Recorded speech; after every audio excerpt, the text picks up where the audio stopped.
Somebody's gonna watch this video and think, easy for you to say, you're just naturally confident. No, I wasn't.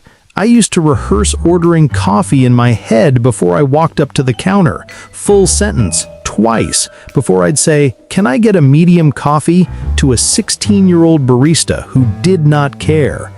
I once crossed the street to avoid saying hi to a guy from my gym because I couldn't think of anything to say fast enough and panicked. So no, I don't want to hear, "must be nice." It wasn't nice. It was built badly, slowly, embarrassingly, over about 3 years. And that's good news for you, because it means it's learnable.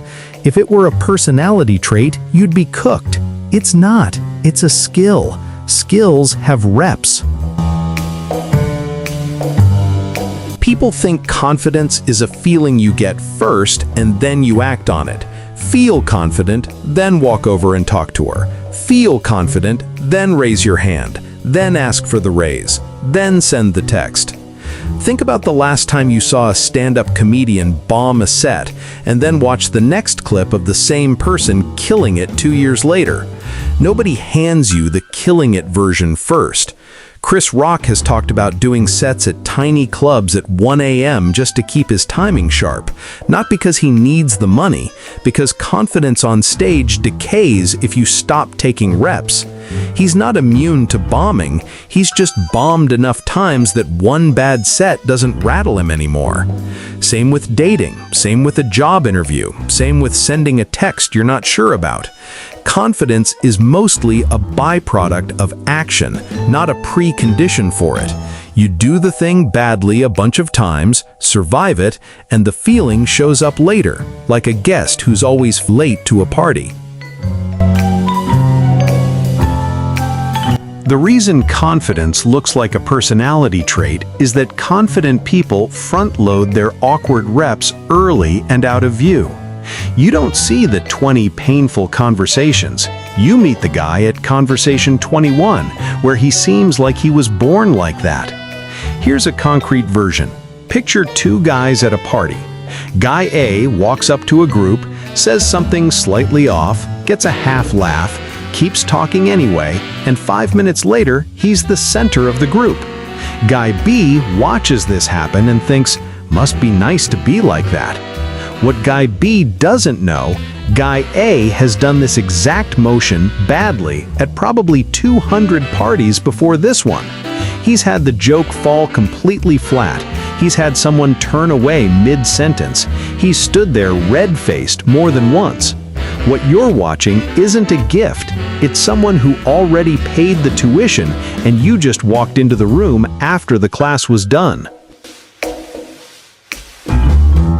So, how does it actually work under the hood? 3 parts. 1. Exposure.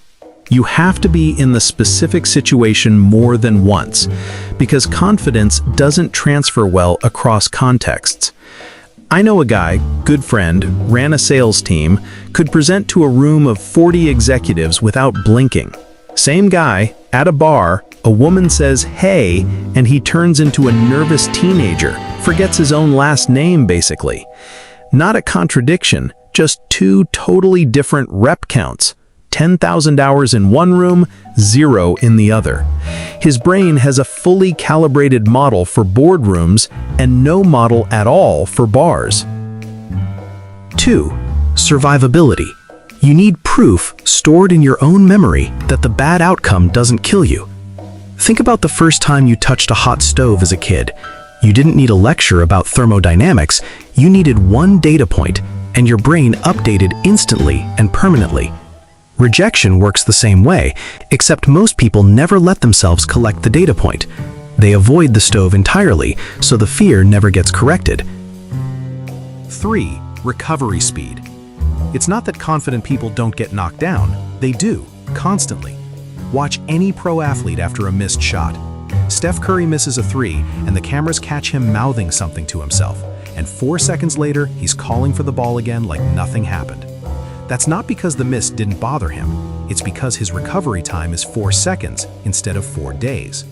That gap, how fast you get back in the game after getting knocked down, is basically the entire skill, not immunity to failure, speed of bouncing off it.